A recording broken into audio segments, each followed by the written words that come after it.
Welcome back to the deep dive. So we have a pretty massive stack of research on the desk today. Yeah, this one's a big one. And it feels a bit like we're trying to catch smoke with our bare hands. We are tackling a figure who is, arguably one of the most recognizable names in American history. Sure. But somehow he's also one of the most misunderstood. We are talking about Phineas Taylor Barnum. P.T. Barnum, yeah, and that name, it just carries so much baggage, doesn't it? It does. You hear Barnum and you immediately get this picture in your head. It's top hats, red coats, elephants. The three-ring circus. Exactly. It's the greatest showman mythology. Right. The Hugh Jackman effect is very strong with this one. And we get this image of a lovable rogue who just wants to put a smile on people's faces. Right. But looking at the source material we have here, his own autobiography, struggles and triumphs, ledgers from his museum, records from his political career. Which is surprisingly dense. So dense. The reality is just, it's grittier, it's more complex, and honestly, it's a lot more interesting than the musical. Oh, absolutely. That whole ringmaster persona, Yeah. that's a tiny, tiny fraction of his life. Oh. And it happened right at the end. Yeah, he was an old man by then. Exactly. If you only focus on the circus, you miss the whole story. You miss this fascinating evolution of a man who basically invented the concept of modern hype. So that's our mission for this deep dive. We want to look past the grease paint, Mm-hmm. We want to understand the hustle, the hoaxes, or humbugs, which is a word we are going to be using a lot, A whole lot. on the darker side of his rise to fame. But before we get into any of that, we have to clear the air. There is one quote. Oh, yeah. Everybody knows it. If I stop someone on the street right now and ask them, what did P.T. Barnum say? What are they going to say? There's a sucker born every minute. Exactly. It's the ultimate cynical catchphrase. It makes it sound like he just saw his audience as, walking wallets just waiting to be fleeced. Right. That he was just preying on people's stupidity. But here's the problem, and it's a big one. He never said it. He never said it. We checked the sources multiple times on this.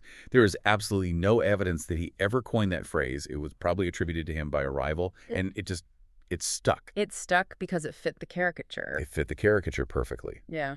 But if you actually read his own writings, that whole sentiment, it completely contradicts his business philosophy. Which is so wild because that one quote is his legacy for so many people.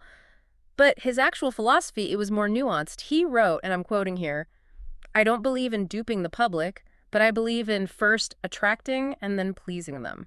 And that distinction is crucial. It's everything. Mm-hmm. Barnum didn't see himself as a common scam artist. No. He saw himself as a provider of value. He might use a humbug, a trick, an exaggeration, whatever, to get your attention, to get you by the ticket. All right. But once you were inside, he felt this almost moral obligation to make sure you were entertained enough that you left feeling like you got your money's worth. So the lie was just the marketing hook. Exactly. But the product, the entertainment itself, had to be real. Precisely. And to understand how he developed that philosophy, we can't start with the circus. It's the wrong place to start. We have to go way, way back. We have to go to Bethel, Connecticut in 1810. This is where Phineas Taylor Barnum is born. And looking at his family background in the notes, well, the apple didn't fall far from the grand tree, I guess. His maternal grandfather, yeah. Phineas Taylor. This guy was a massive influence. Uncle Finn, he was called. And he wasn't just some practical joker, was he? He was a pillar of the community. Oh, very much so. A legislator, Yeah. big landowner, justice of the peace. But he was also a notorious practical joker. And more importantly, a lottery schemer. And we should probably give a little context on lotteries here. In the early 1800s, they weren't like they are today, right? They weren't all state-run. No, not at all. They were often private ventures, sometimes used to fund, a new bridge or a church. But they were also incredibly unregulated, rife with manipulation. A gray area. A huge gray area. And Phineas Taylor thrived in it. He taught young Barnum that you could have official authority, you could be a pillar of the community, and still bend reality a little bit. That combination is key, the respectable trickster. And Barnum internalized that immediately. So Barnum starts hustling really young. By his early 20s, he's not just, working on a farm. He's got a general store. He's auctioning books. He's running a statewide lottery network. He had this frenetic energy, just always looking for the next angle. But the venture from this early period that really jumps out, for me at least, is the newspaper. The Herald of Freedom. He launched it in 1831. And the name. The Herald of Freedom. Yeah. It sounds so grand. But this wasn't just a community newsletter about bake sales. No. Barnum used this paper to go to war. with a religious establishment. You have to put yourself in 1830s Connecticut. The church elders had immense power, not just spiritually, but politically, socially. And Barnum just takes them on. Head on. He writes these scathing editorials attacking them for what he saw as their hypocrisy, their interference in politics. I can't imagine that went over well. It went over terribly. It led to multiple libel suits. And he was actually prosecuted and imprisoned for 2 months. Wow. The future king of family entertainment sitting in a jail cell for libel. But the detail that just tells you everything you need to know about him, he didn't stop. He kept editing the paper from his jail cell. He turned his own imprisonment into content. He had a sympathetic reverend, of all people, helping him smuggle the copy out. That's incredible. It's a key insight into his psychology. Barnum didn't fear friction. He realized early on that controversy wasn't something to avoid, it was something to monetize. If the town is arguing about you, they're buying your paper to read about it. Exa- That is a lesson he absolutely carries forward. But we have to pivot now.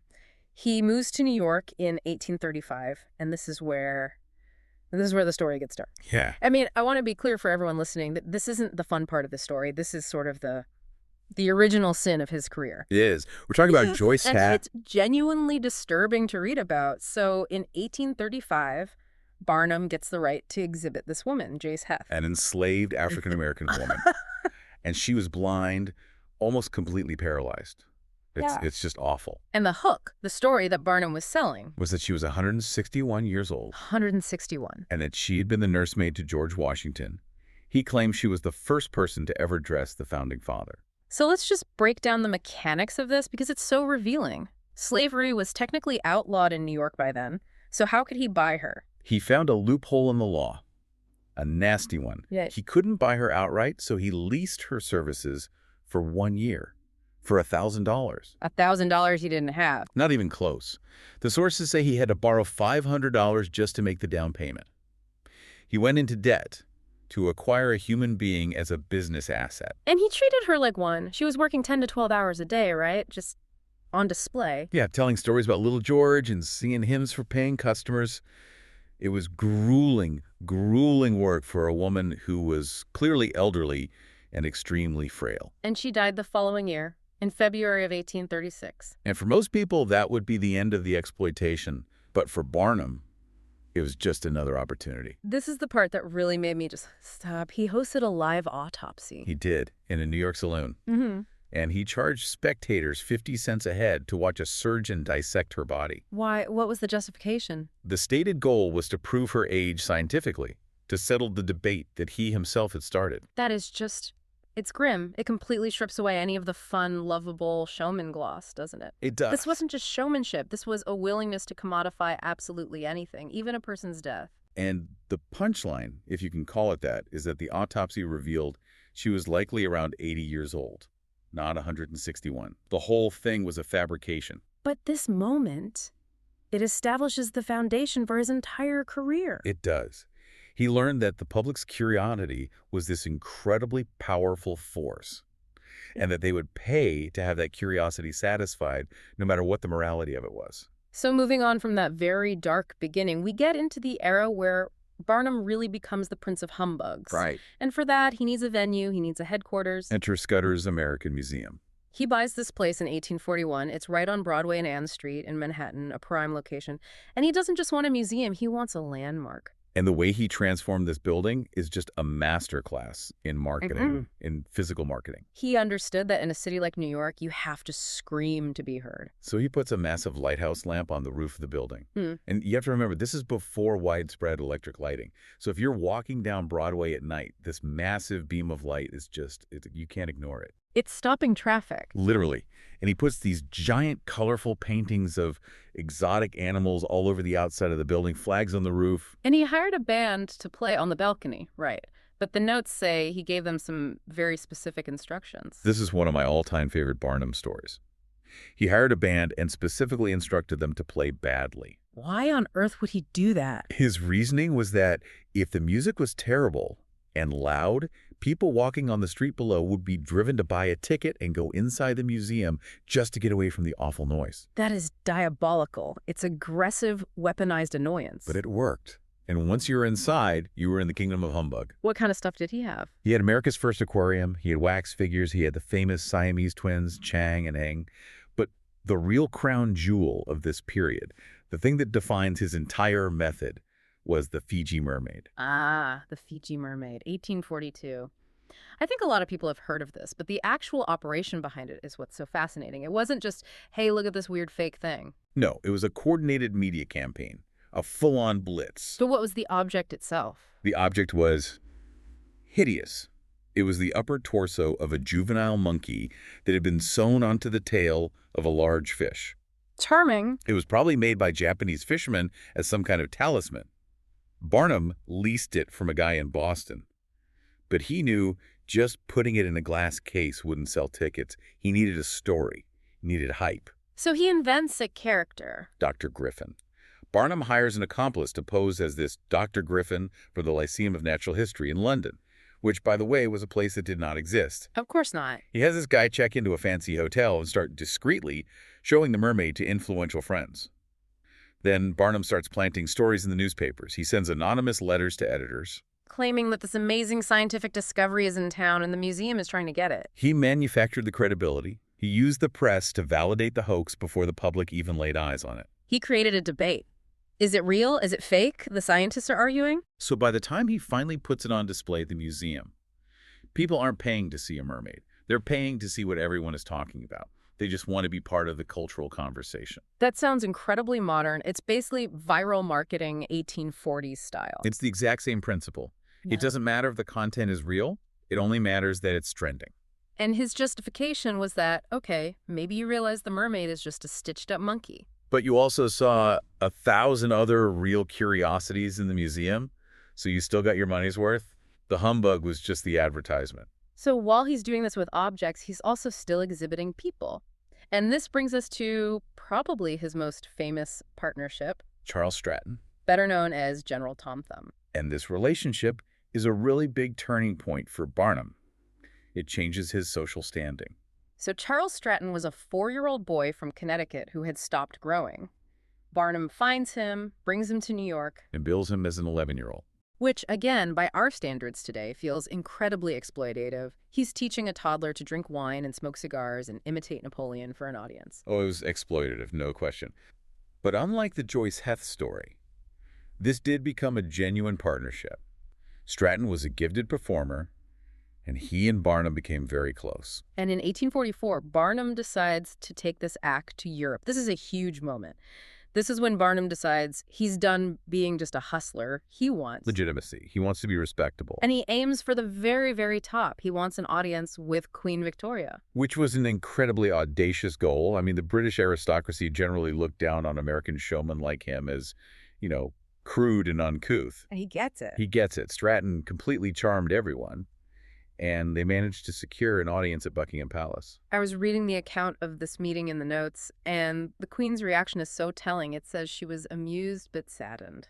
Yeah, that phrase does a lot of heavy lifting, doesn't it? It perfectly captures that Victorian tension around these freak shows.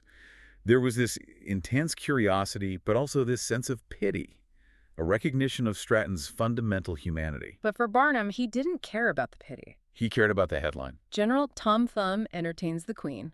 That headline was a golden ticket. It was a publicity coup. Suddenly, doors start opening all over Europe. The Tsar of Russia, the King of France.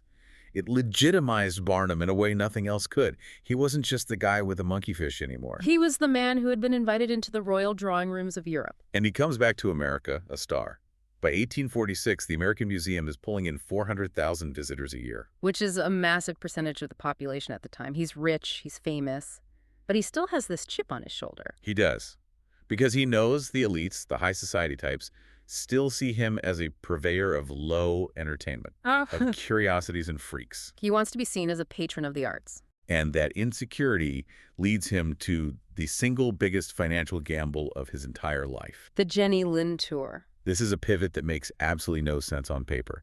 Jenny Lind was the Swedish Nightingale, a massive opera star in Europe, but in America, virtually unknown. And Barnum himself was, by his own admission, completely unmusical. The notes say he had never even heard her sing? Not once. Not a single note. He was betting his entire fortune on a voice he had never heard. And the offer he made her was insane. $1,000 a night for 150 nights, plus all expenses paid. And Lind, who was a very shrewd businesswoman, had a condition. She wanted the money up front. She demanded the entire advance be placed in a London bank before she set sail. So Barnum has to scramble. He mortgages the museum, he mortgages his mansion, he's borrowing heavily from friends. I mean, if she flocks, he is completely ruined. He's back to zero. But he wasn't just selling a voice. He was selling a reputation. He was selling the idea that he, P.T. Barnum, could bring the highest form of European high culture to the American masses. It was about elevating his own brand. And the marketing campaign he launched, he called it Lind Mania. It makes the marketing for the Barbie movie look subtle. It was total saturation. He started a newspaper war. He held contests for poets to write songs for her. He manufactured so much hype that by the time her ship docked in New York in 1850, How many people were there? there were 40,000 people at the pier, 40,000 people for an opera singer they had never heard. and another 20,000 surrounding her hotel. She was a prisoner of her own fame before she'd even performed. And this is where Barnum's economic genius kicks in again. The demand for tickets is so high, he can't just sell them at a fixed price. So what does he do? He invents the ticket auction. He auctions off the first tickets to the highest bidder. The very first ticket in New York went for $225. In the 1850s, that's thousands and thousands of dollars today. He created FOMO, fear of missing out, before the term even existed. And the tour was, of course, a massive hit. The source material says Barnum personally netted at least $500,000. Which in 2024 currency is nearly $19 million. From one tour. And Jenny Lind made a fortune too, a lot of which she gave to charity for schools in Sweden. But the relationship didn't last the full tour. Why not? This is where you see that friction between art and commerce. Lind eventually grew very uncomfortable with Barnum's relentless, aggressive marketing. She hated the ticket auctions specifically. She hated them. She felt it was blatant commercialism, that it was pricing out the genuine music lovers in favor of the wealthy who just wanted to be seen. So they parted ways? Amicably. But they did. She finished the tour under her own management. But for Barnum, it didn't matter. He had proved his point. He could sell high culture just as effectively, if not more so, than he could sell a humbug. So let's take stock here. It's the mid-1850s. Barnum is on top of the world. He's conquered lowbrow entertainment with the museum. He's conquered highbrow with Jenny Lind. He's fabulously wealthy. And he decides. I'm going to be a serious businessman now. And this right here is what leads us to what the biographies call the Great Fall. It feels like a Greek tragedy, doesn't it? The hubris. It really does. He decides he's going to develop East Bridgeport, Connecticut, turn it into this major industrial metropolis. And he invests everything in the Jerome Clock Company. He wanted to be an industrialist, Yeah. a city builder. But he got swindled. He didn't do his due diligence and was tricked into signing guarantees for the clock company that made him liable for all of their debts. He was signing blank notes, essentially. Pretty much.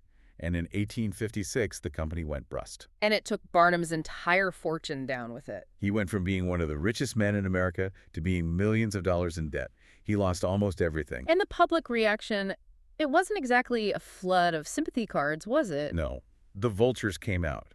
You have to remember, for decades, the moralists and the highbrow critics had looked down on him as this vulgar scam artist. And when he fell, they cheered. Ralph Waldo Emerson, the great philosopher, even commented on it. He did.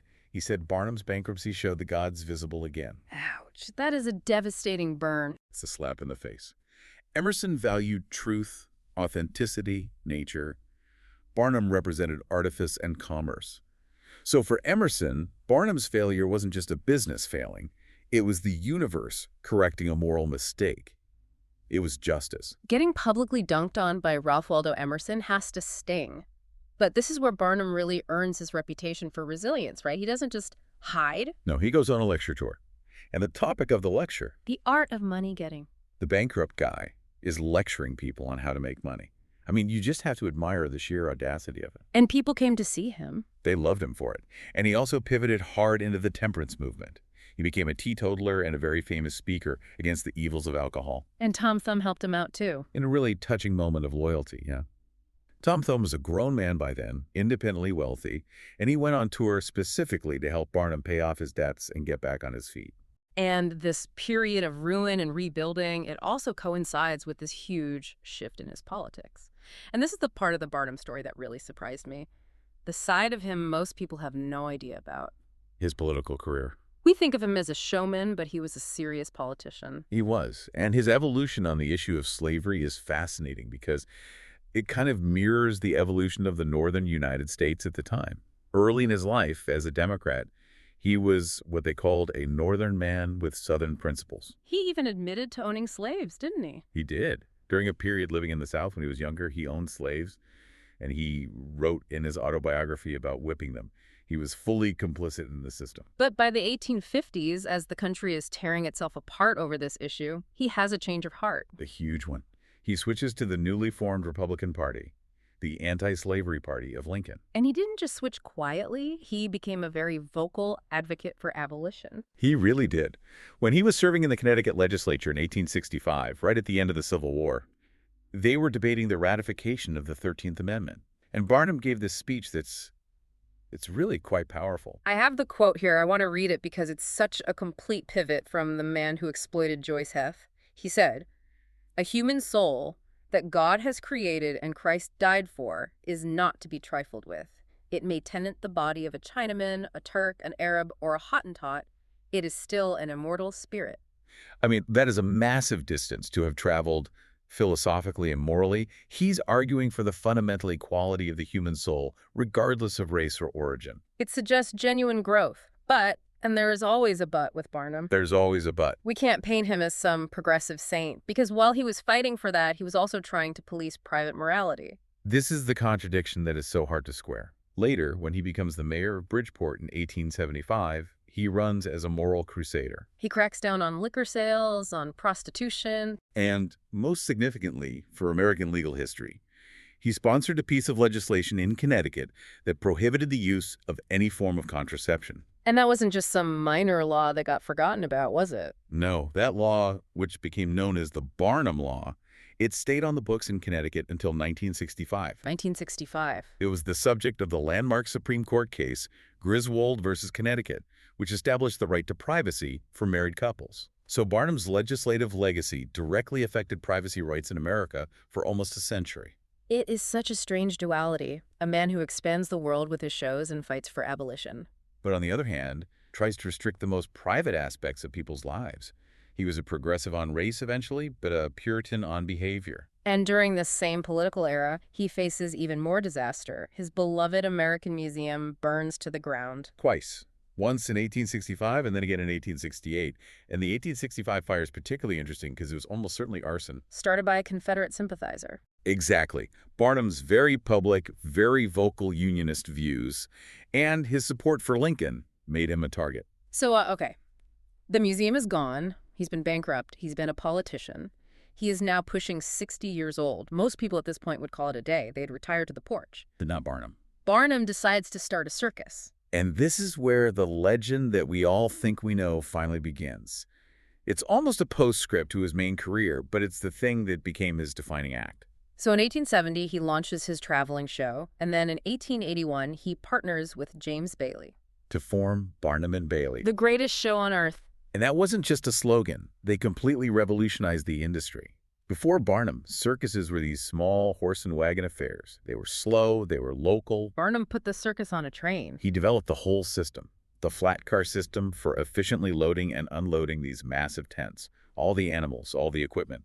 This allowed them to hit major cities, one after the other, rapidly. It turned the circus from a local event into a national, industrial-scale operation. And because he had so much capacity now, he could make everything bigger. He invented the three-ring circus. Why three rings? What was the thinking there? It was about the attention economy again. Think about it. In a one-ring circus, if they have to change the set or, clean up after the horses, there's dead air. The audience gets bored. Right. Barnum realized with three rings, there's always something happening. Your eye is always moving. If you get bored with the jugglers in ring 1, you can look over at the tigers in ring 3. It's sensory overload. It's the TikTok scroll of the 19th century. You never have a second to get bored or to think. That's it exactly. I guarantee the audience felt they were getting value. Look at all this stuff happening at once. How could I possibly feel cheated? And the undisputed star of this whole new show was Jumbo. Jumbo the elephant. This was another one of his huge media moments. He buys this massive African elephant from the London Zoo in 1882. Which caused a huge international incident. The British public loved Jumbo. Kids were writing letters to Queen Victoria begging her to stop the sale. The art critic John Ruskin wrote about it. It was like a national mourning. And Barnum didn't care. He loved the controversy. He thrived on it. He capitalized on it. Jumbo mania swept America. He sold jumbo hats, jumbo soap, jumbo playing cards. And then, tragically, Jumbo was killed after being hit by a freight train. Which is deeply ironic, considering the train was Barnum's great innovation for the circus. It is. But Jumbo's legacy lives on. You went to Tufts University, right? I did. Our mascot is Jumbo the elephant because of Barnum. Exactly. Barnum was a trustee and a huge donor to Tufts. He gave them $50,000 to start the Barnum Museum of Natural History there. And this ties into his whole concept of profitable philanthropy. Okay, break that down for me. Profitable philanthropy. It sounds like a complete oxymoron. To Barnum, it was just common sense. He believed you could do good works for the community that would also, conveniently, help your own wallet. For example, he spent a ton of his own money beautifying the city of Bridgeport, building parks, seaside boulevards, installing gas lighting. Out of the goodness of his heart. Because he owned most of the land. If the city was beautiful and modern, his property values went up. He was very open about this. He didn't see a conflict between public service and private profit. He thought they should go hand in hand. It's cynical, but it's effective. Everyone wins, but Barnum wins a little more. That is the Barnum way in a nutshell. So that brings us to the end. It's 1891. He's 80 years old. He's been a hustler, a millionaire, a bankrupt, a politician, a moral crusader, a global icon. How does a man like that say goodbye? With one last perfect act of showmanship. As he was lying on his deathbed, he actually asked the Evening Sun newspaper to print his obituary early. So he could read it. He wanted to read his own reviews. He wanted to know how the story ended. He wanted to see how the world was going to remember him while he was still around to see it. And his actual final words? They weren't a prayer. They weren't some profound message to his family. He turned to an assistant and asked about the box office receipts for the circus that day. How much did we make? Basically, yeah. The hustle never stopped. Not for 1 second. Not even at the very end. So when we look back at this whole life, it's so easy to judge him by our modern standards. I mean, the exploitation of Joice Heth is just unforgivable. The animal cruelty is hard to stomach. But he democratized entertainment. He brought color and wonder to a very gray industrial world. He was a perfect mirror for 19th century America, wasn't he? He was ambitious, innovative, obsessed with growth, and sometimes incredibly cruel. He professionalized the art of hype. He understood that the truth was often less important than a good story, as long as the audience felt they got their money's worth in the end. And that brings me to the thought I really want to leave our listeners with today. We look back at those people in the 1840s, lining up to stare at the Fiji mermaid, that monkey sewn onto a fish. And it's easy to think, wow, how naive were they? How could they fall for something so obvious? But then you look at our world today. Exactly. We live in an entire economy of influencers curating these perfect lives on social media that aren't real. We click on headlines that we know are exaggerated just because we want that little dopamine hit of outrage or surprise. We follow internet drama that is so clearly manufactured, but we do it because it's entertaining. We are essentially living inside a 247 global Barnum museum. And Barnum's whole philosophy was that these humbugs were justified if the public was entertained by them. So the question is, are we really that different from those crowds in 1842? Are we the suckers for believing this stuff? Or are we just willing participants in the show because deep down we preferred the entertaining show to the boring reality? And it raises that really uncomfortable question. Is it still deception if you know you're being deceived but you enjoy it? Barnum would say no. That is a lot to chew on. Thanks for taking this deep dive into the life of the Prince of Humbugs. It was a pleasure. We'll catch you on the next one.